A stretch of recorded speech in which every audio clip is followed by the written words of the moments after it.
Welcome to the Light Morning Live. We're still enjoying the presence of God, and also now we are dealing in fish farming, which is very important because you need to know fish farming, how important is it to us. And the good news is that the government has allowed us to go into agriculture. And part of it today, we're dealing with fish farming, which is a program that comes every Saturday at this particular time, 10 o'clock, going all the way to about 11 hours. So I'm your host for today, Apostle Augustine Kabamba.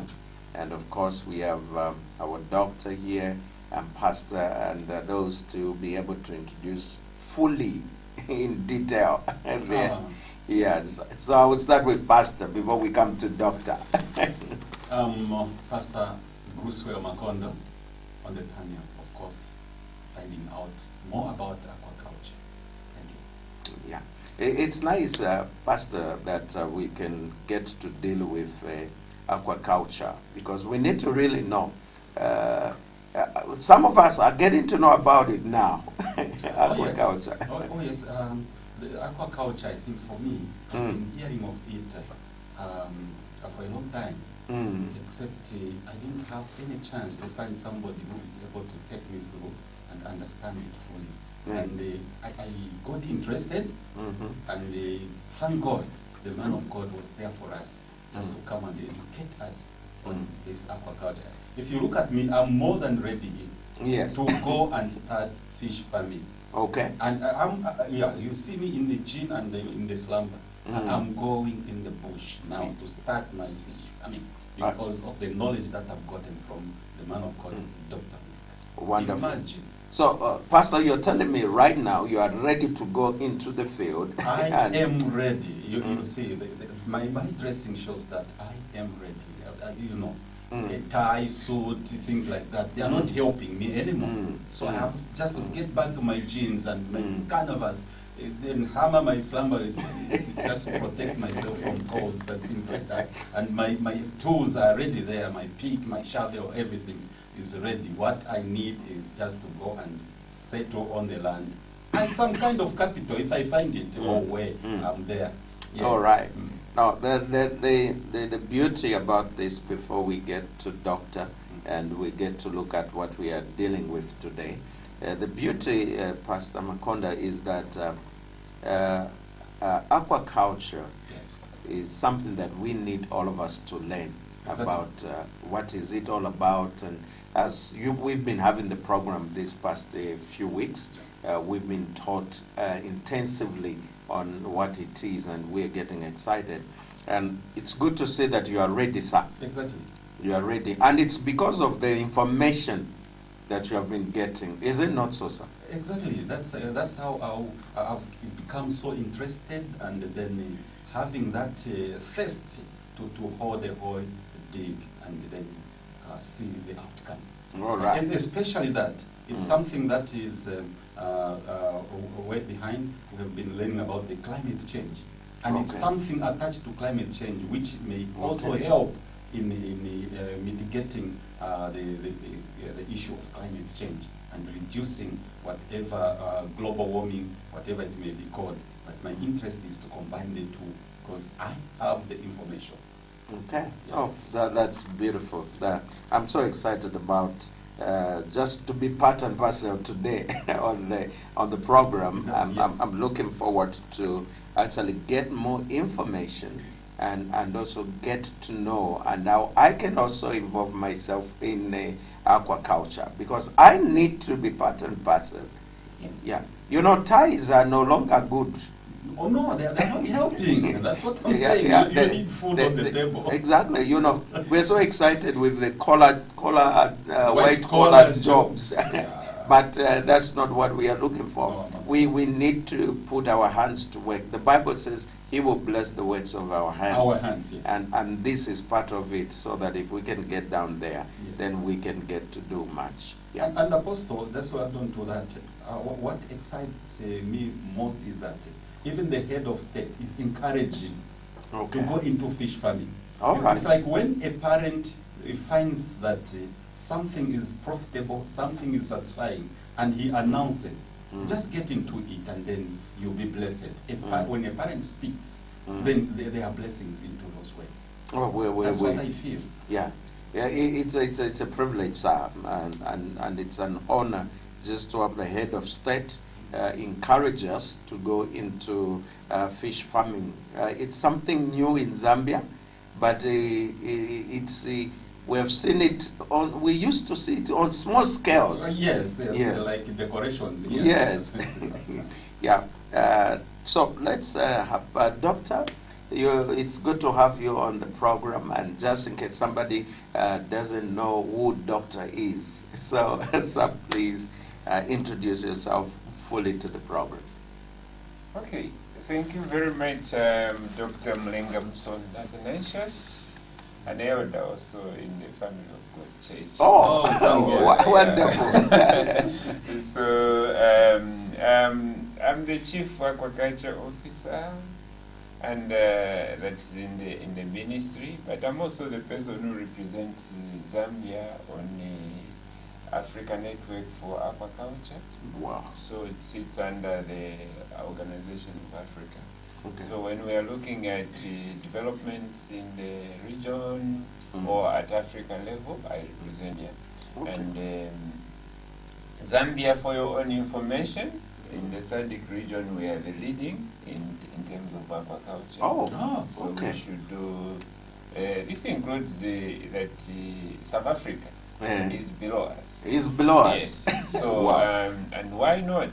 Zambia has got about 40% of the water resources in the SADC region, and as such, we need to seize this opportunity. More importantly, like what I heard from Pastor, there's a decree that the President said that now we should buy local, especially in the period of the COVID. The COVID. And therefore, aquaculture, just for your information, is the fastest growing food production system in the world. It's one of those ventures where if you do the correct thing, you quickly come out of poverty. And I like it because it is St. Peter's job. That's a job that the Bible keeps talking about. That even when Jesus was buried in those 3 days, Peter went back to fishing. He went back to fishing. And one thing I love, Doc, is when you mentioned that in Southern Africa, that Zambia is the leading in aquaculture system. So how has it been, before we get deeper in what our actual today's topic, how has it been to be running aquaculture in Zambia so far? Well, the aquaculture at inception, it started with more of the peasant kind of fish farming. Now, the reason is we had a small population and we had these enormous water bodies.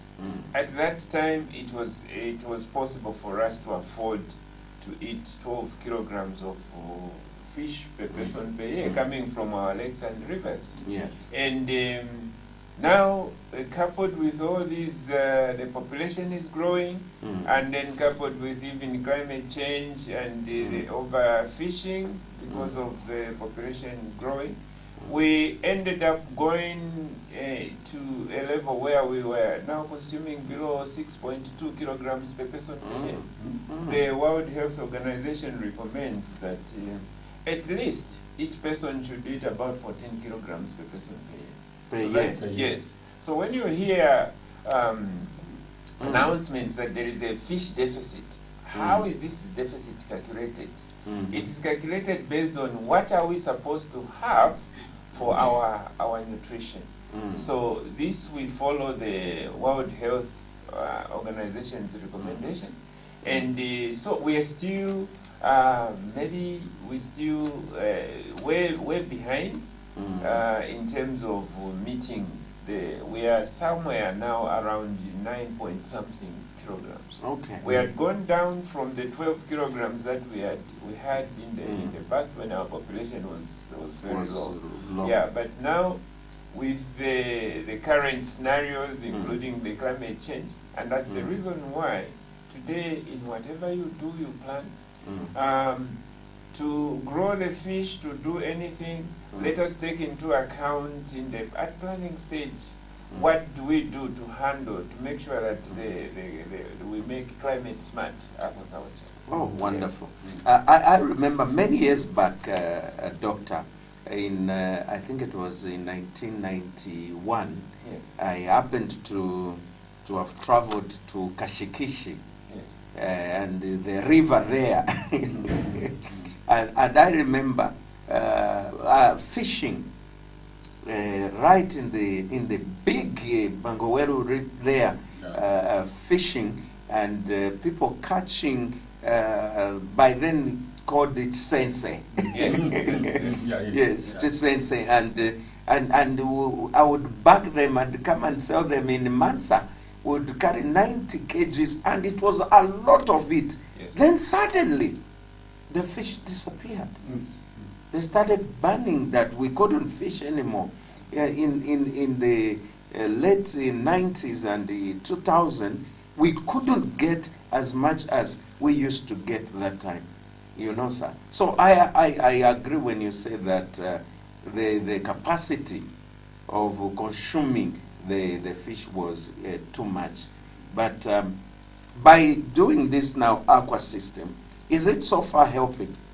Yes. If we look at let's take quick examples. Yes, sir. When we realized that because we didn't have a system in place that was enhancing aquaculture development under Yes. one program or under one plan.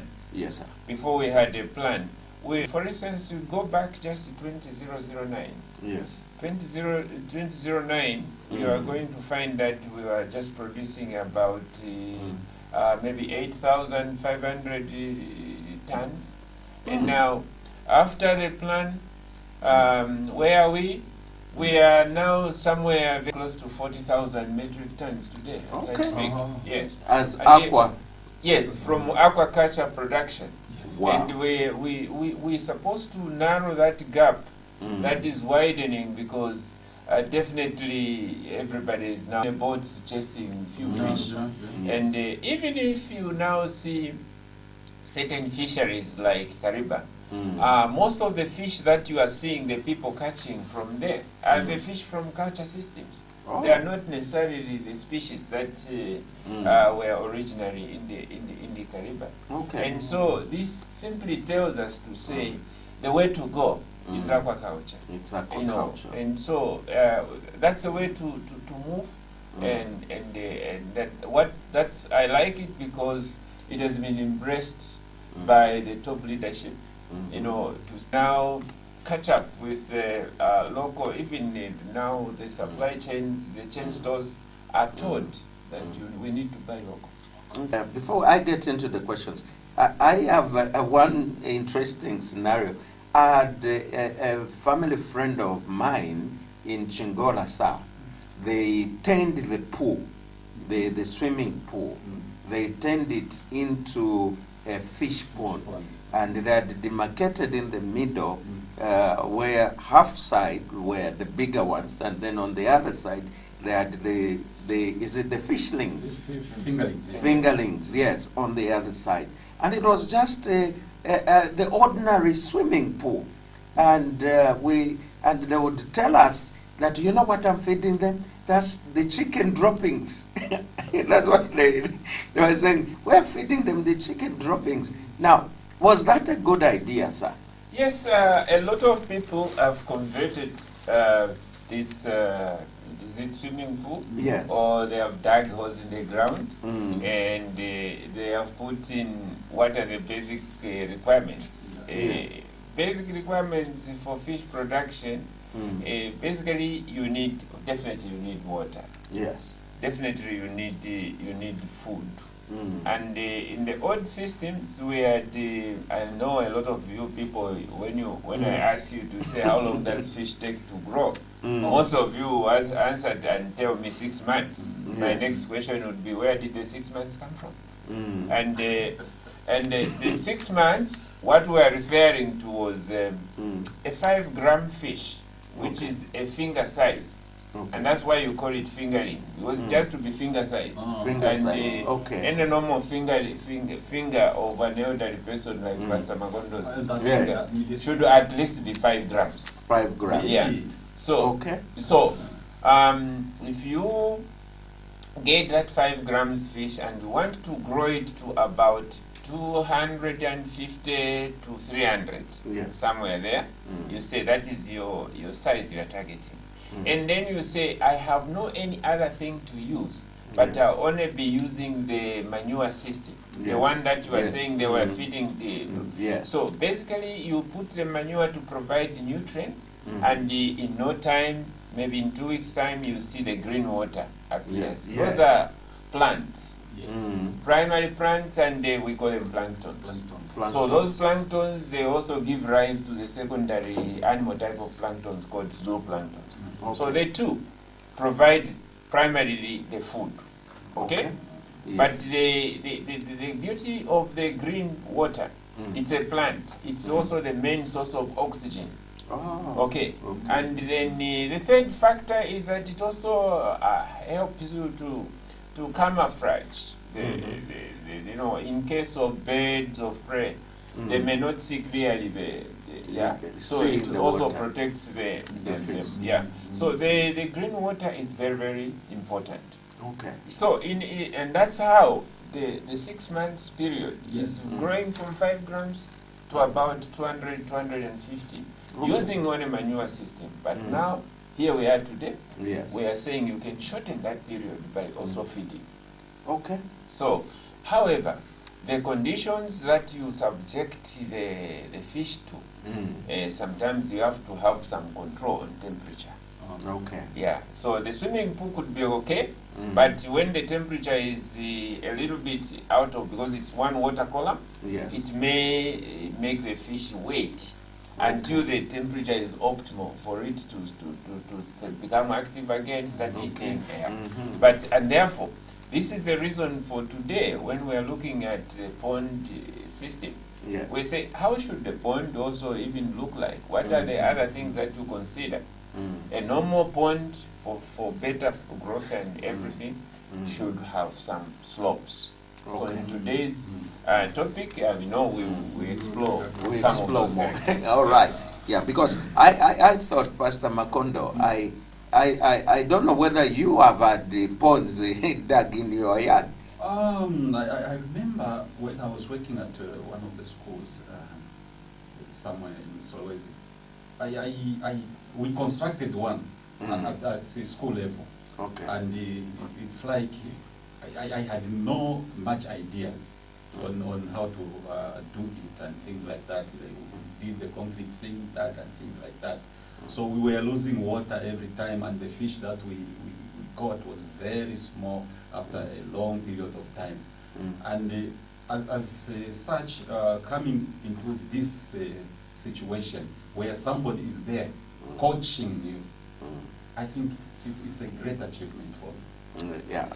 So maybe in terms of, if I can come in terms of what makes one make a decision to adopt the climate smart ponds in relation to water, in relation to soil, and maybe slope. These things are very critical in terms of aquaculture.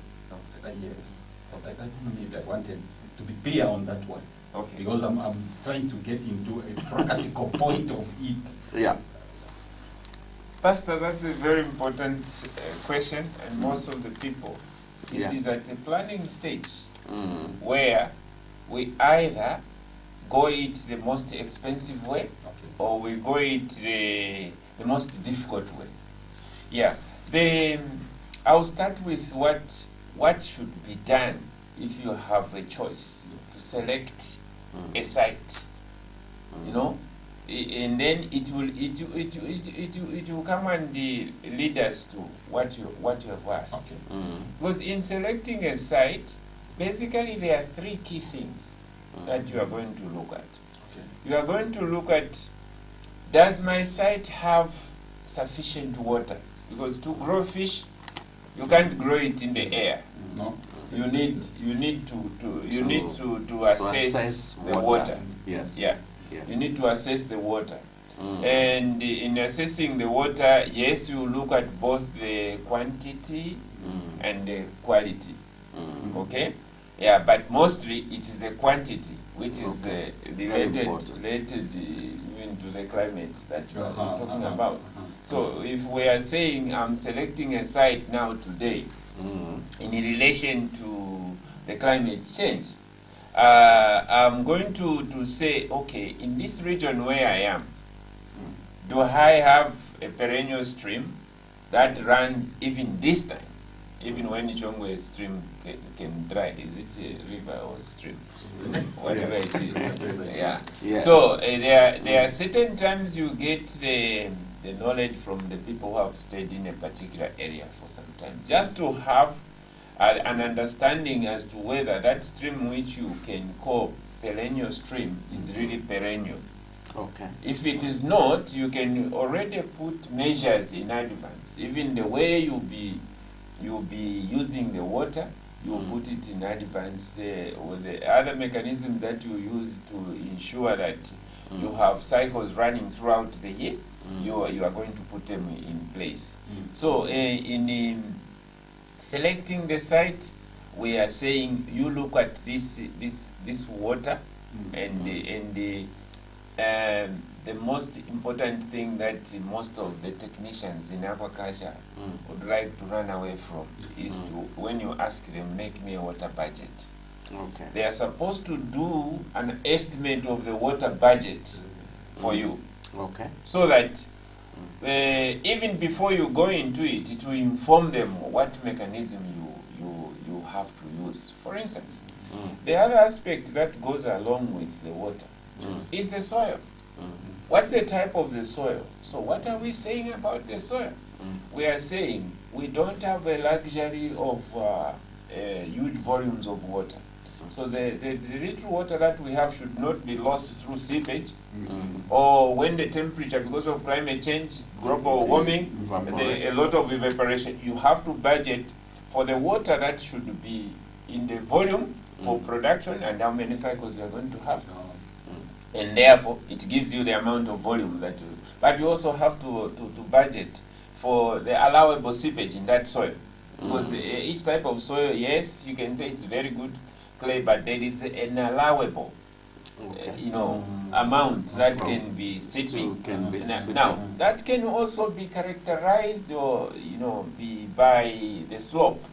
The slope will tell you the lands that are in the lowland, like 2%, 3% slopes, most of them which are very near the water, they have got high water table.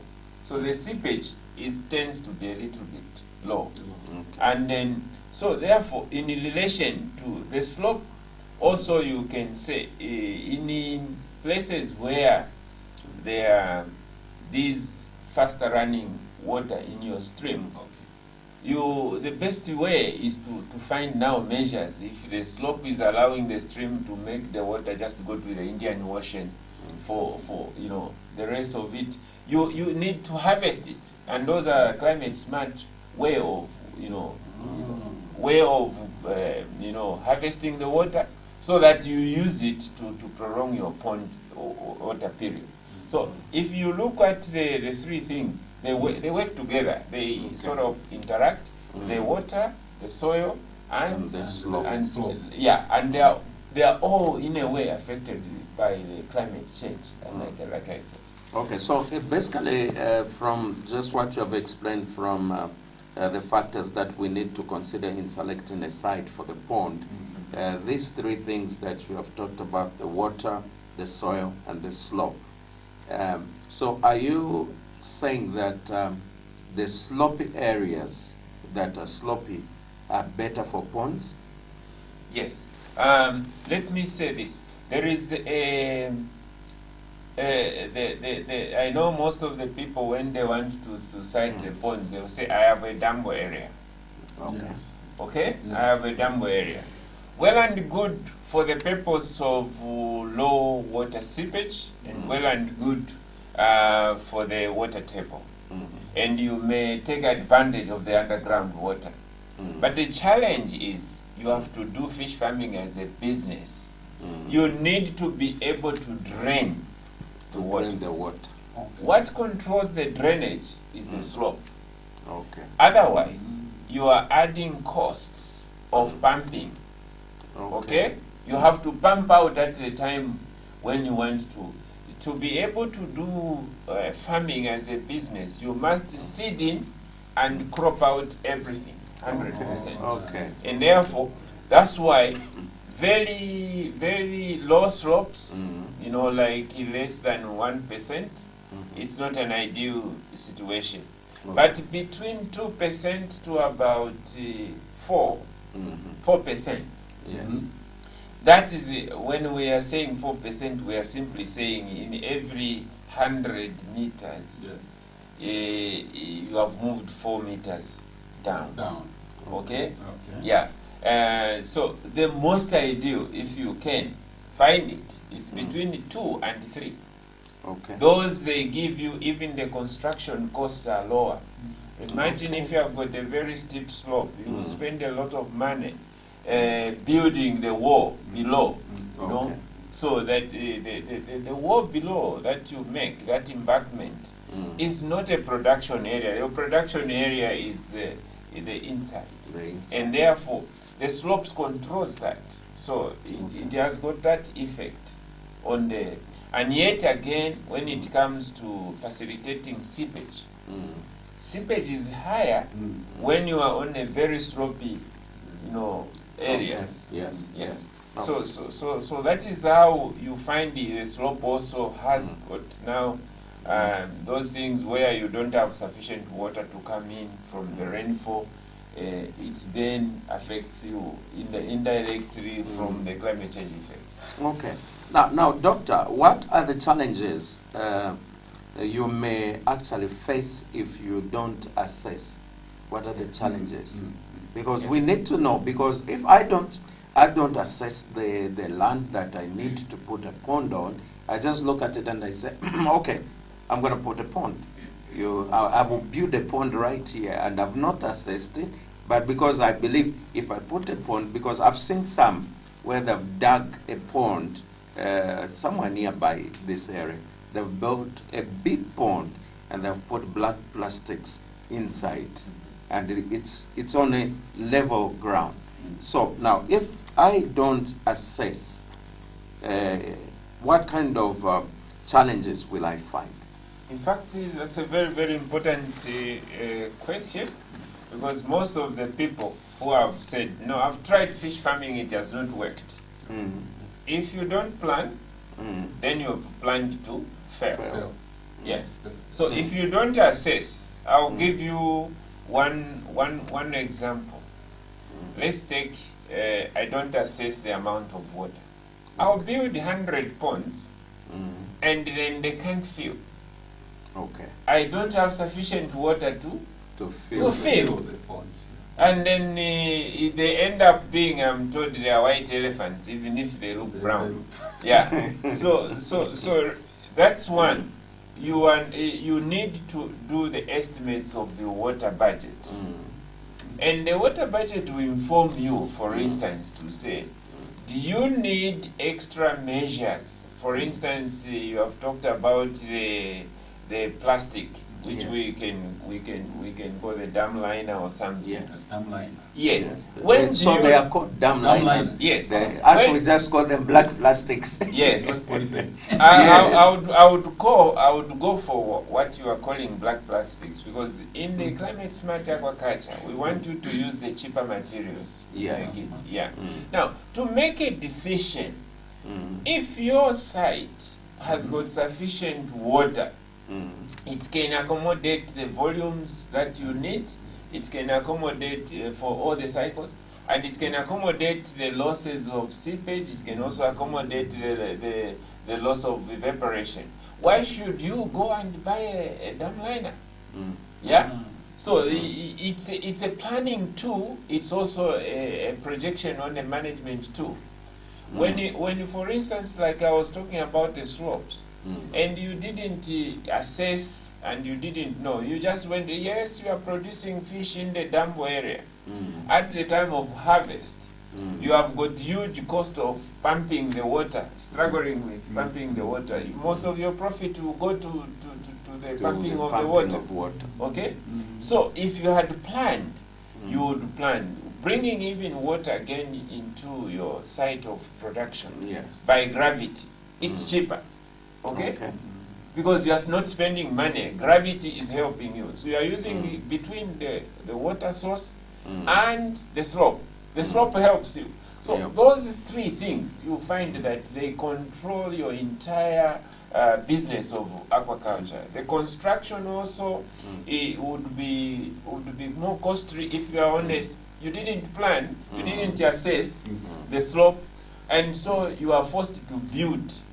You know, you didn't look at the site characteristics, so you are forced to build maybe huge wall for a very small production area. So to minimize the costs right in advance, you need to assess. Okay. And you can see the interaction of this. So that's where the economics of aquaculture comes in. It's the assessment of this and correctly assessed. Okay. Because, and also when you are assessing, just on this particular one, when you are assessing the place where you're going to put the pond, is there a right kind of soil that you need to be in an area for you to put up that pond? Like maybe clay soil, sandy soil, what kind of soil would be quite good for you to put in a pond? Okay. Yes. Most likely we are talking about the soil now in relation to seepage. Yes. Yes. Okay? Yes. So what we are saying is that the lesser the amount of water I will spend on seepage, the better for me, especially if I have to be pumping the water. And therefore, the clay soil, the soil with clay content it's good.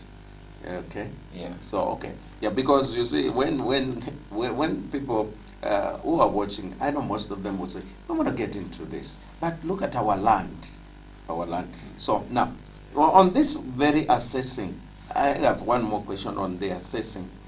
Do you have, as a aquaculture, people who assess land so that they can come to assess for you if you want to put up a pond?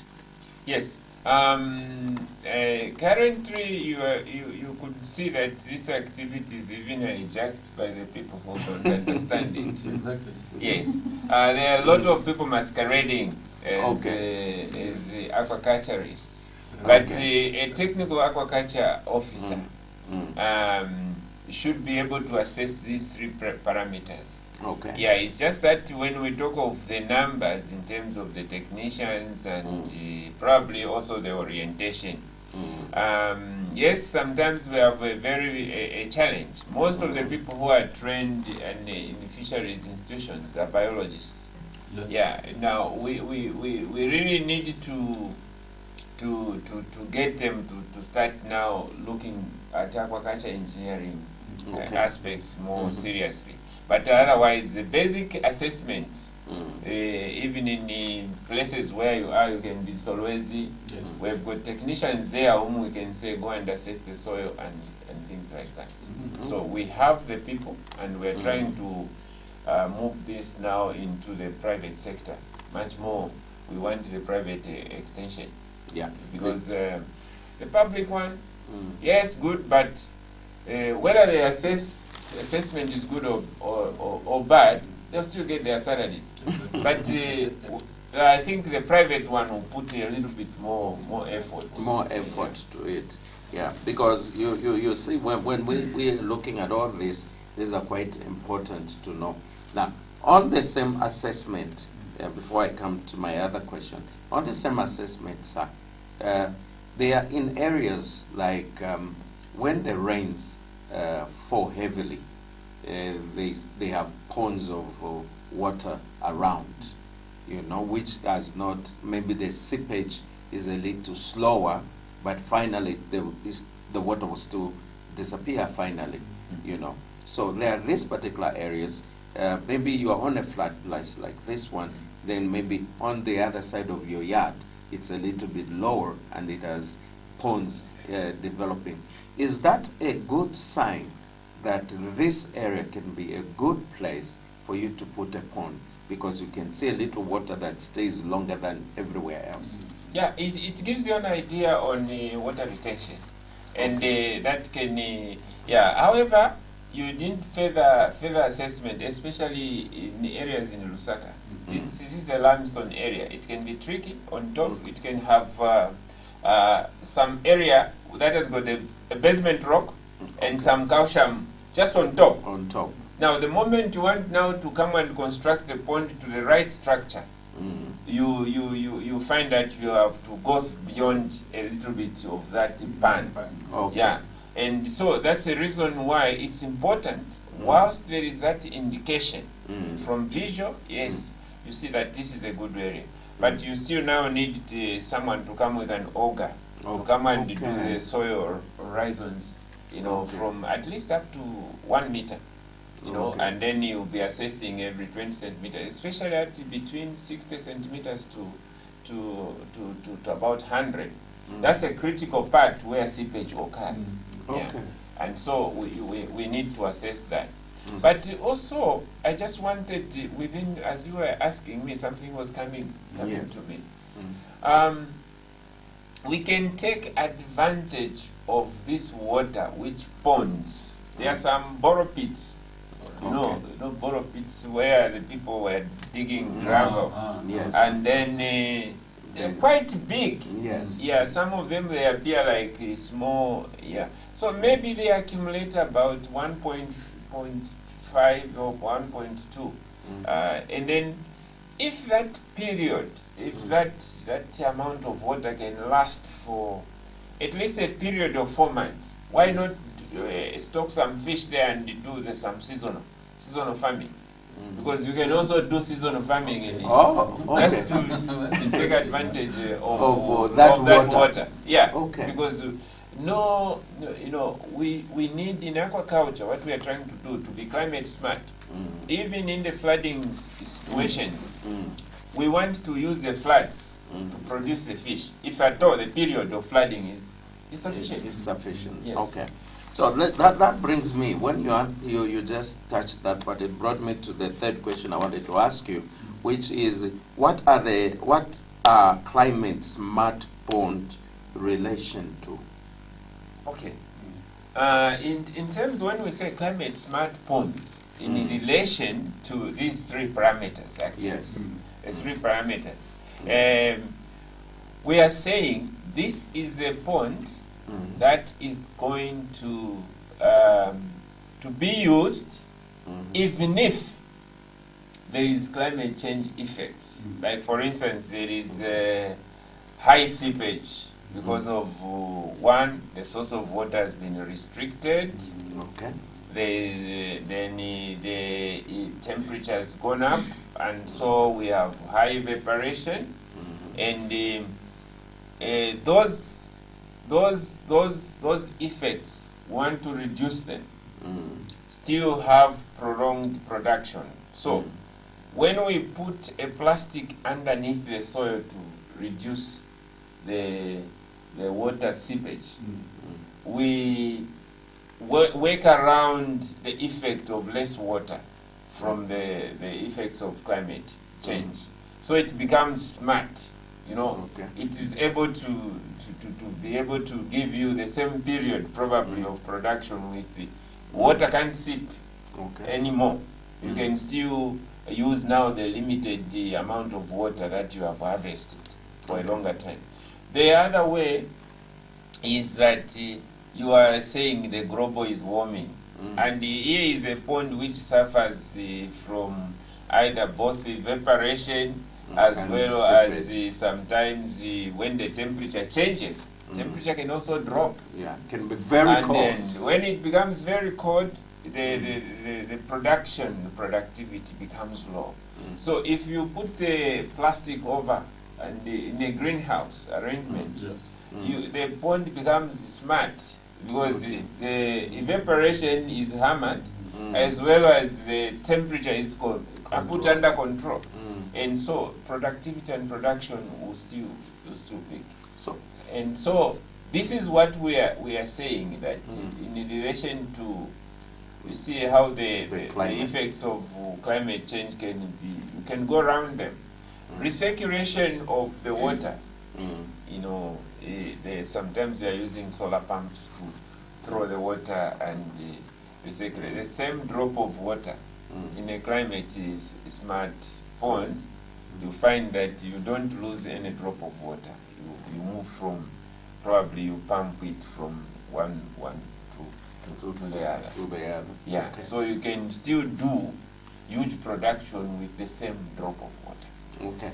And then also, I wanted to ask on the same smart, is it possible, right, that while you have this pond and you have the fish in the pond, and then you realize that there is still seepage and water is going low and there is evaporation, is it okay for me to get a hose and then put water, keep letting water come into the pond?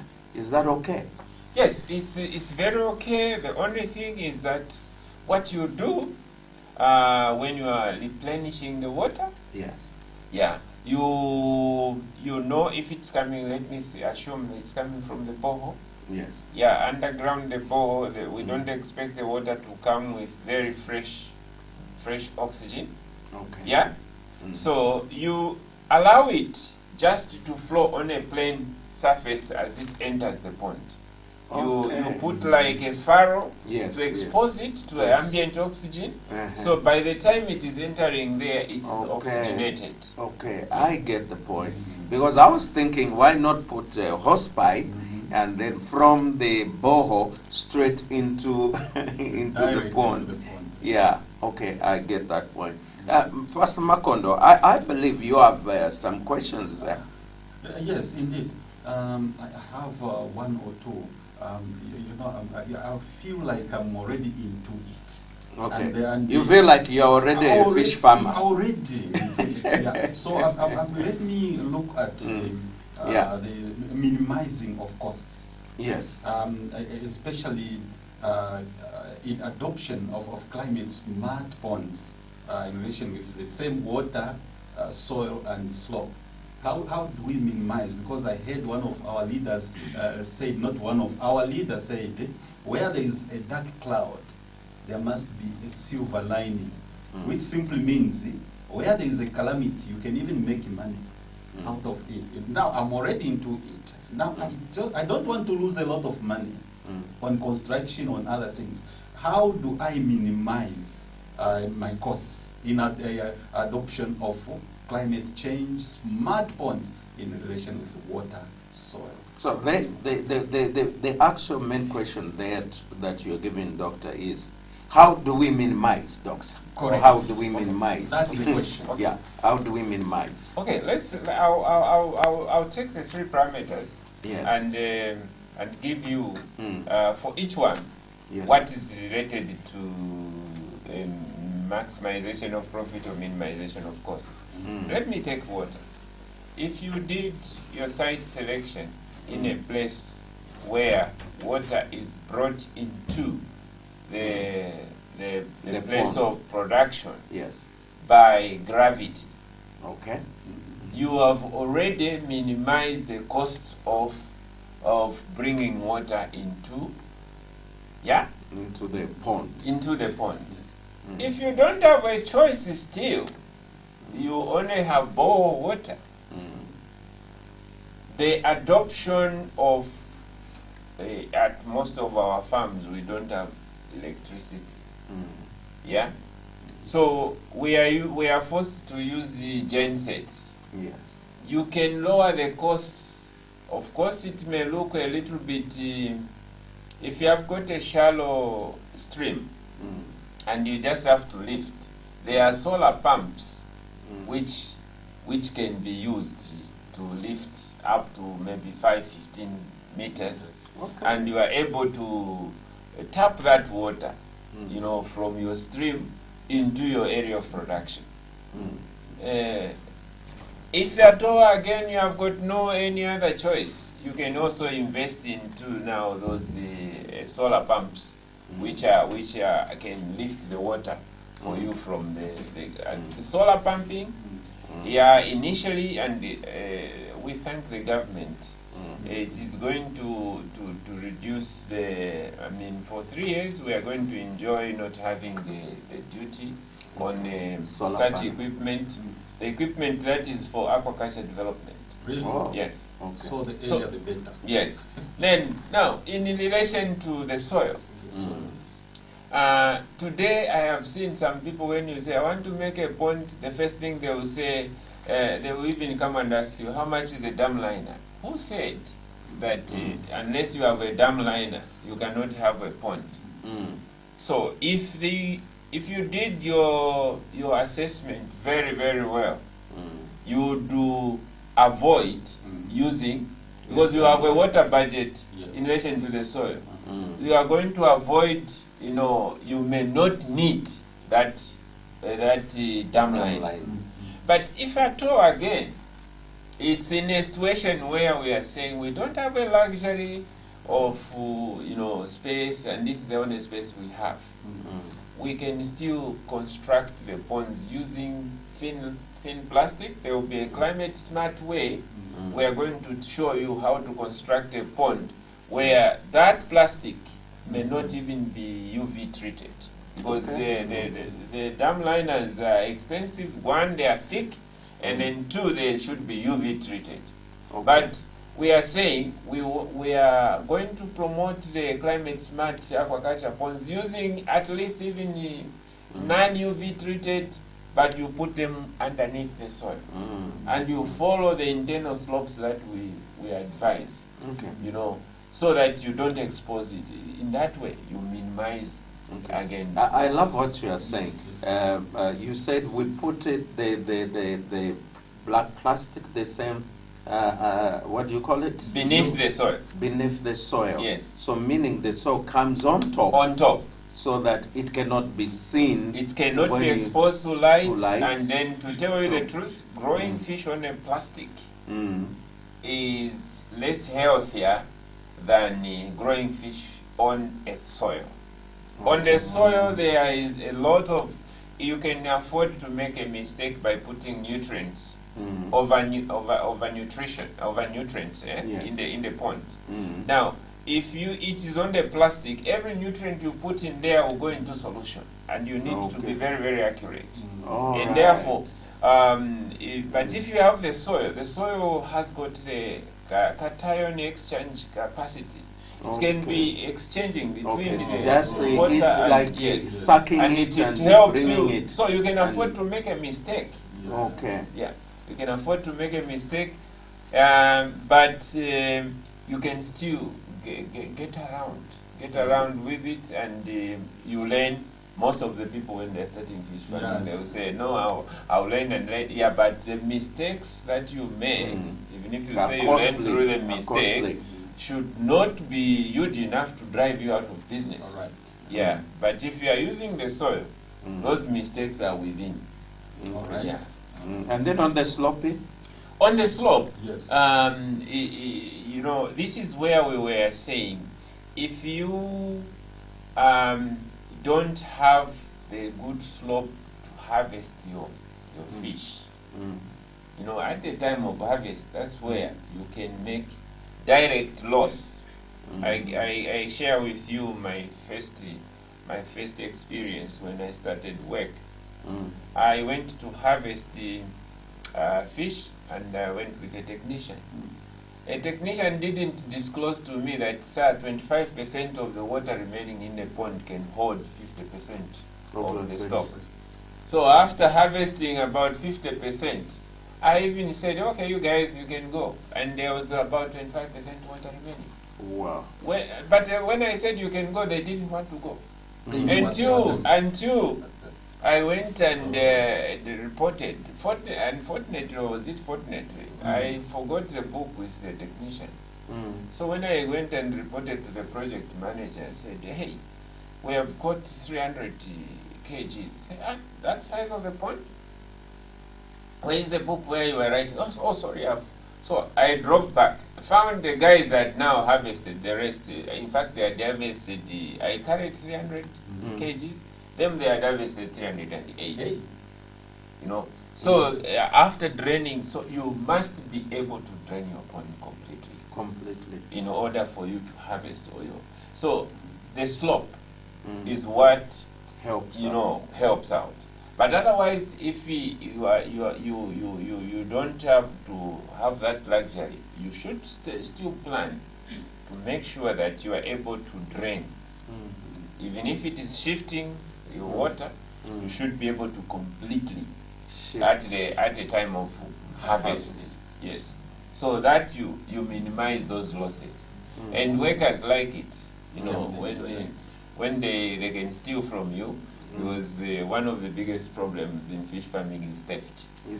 People go more prepared than going to steal an aircraft. So, did we talk about the soil, sir? Yes. We talked about it. Yes. Now, let me just learn something about UV treated and the thin type of plastic. What is the advantage between the UV as compared to the other thin? The thinner one? Yes. Yeah. Okay.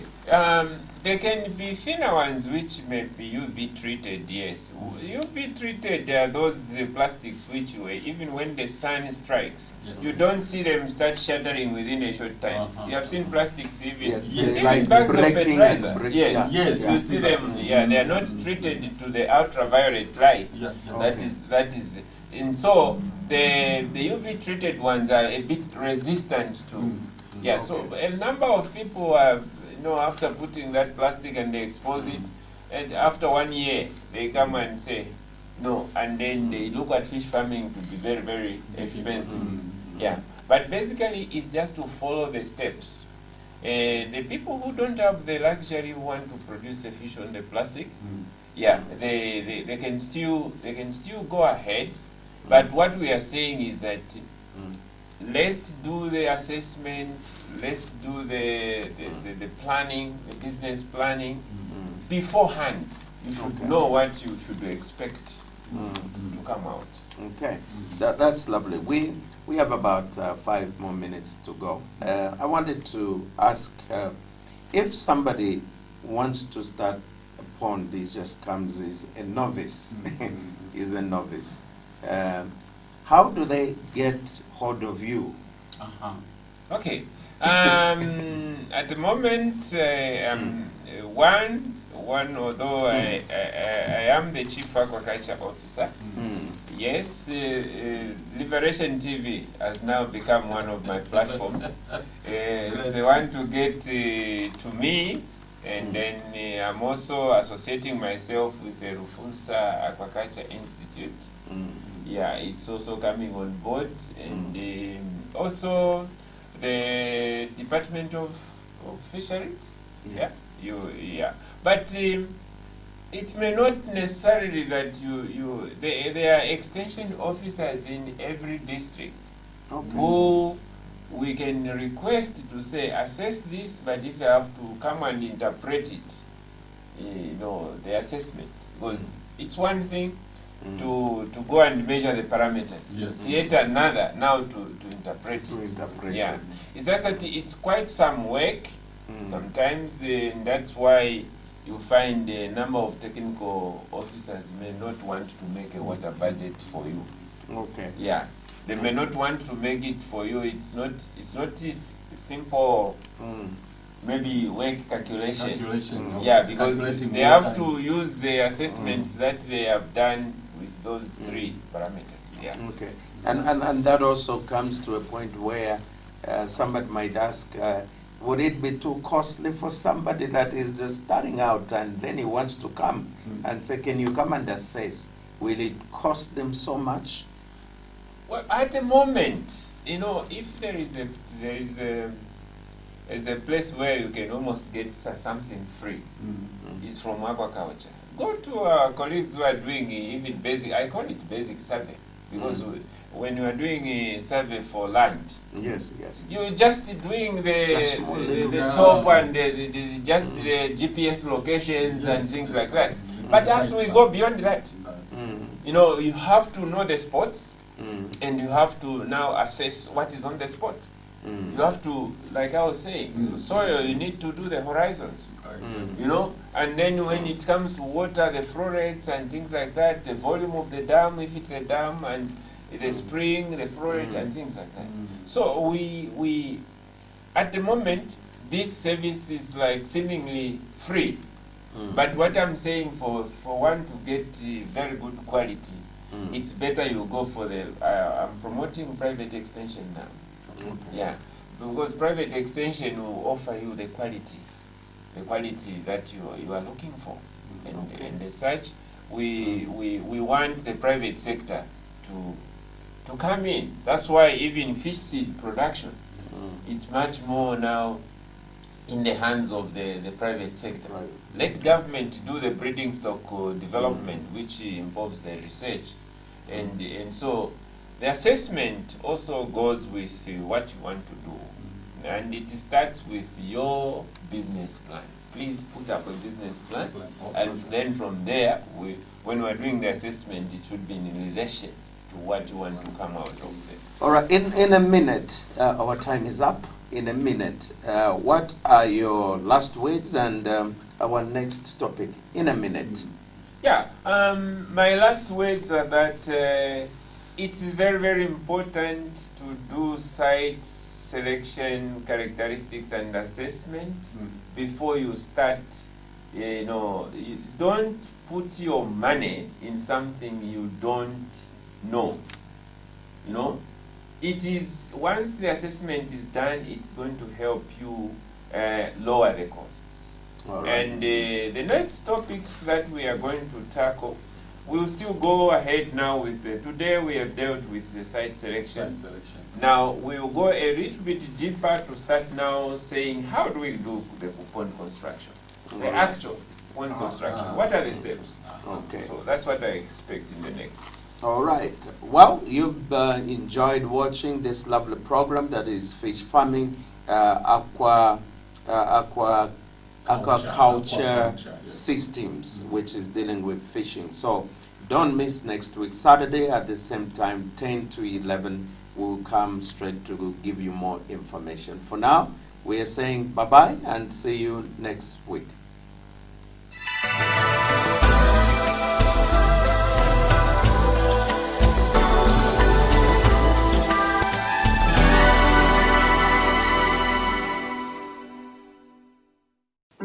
Revelation TV is a Christian television broadcasting live in Lusaka, Zambia. We are on the following social media platforms. Join us on Facebook, Revelation TV Zambia. Subscribe on YouTube, Revelation TV Zambia.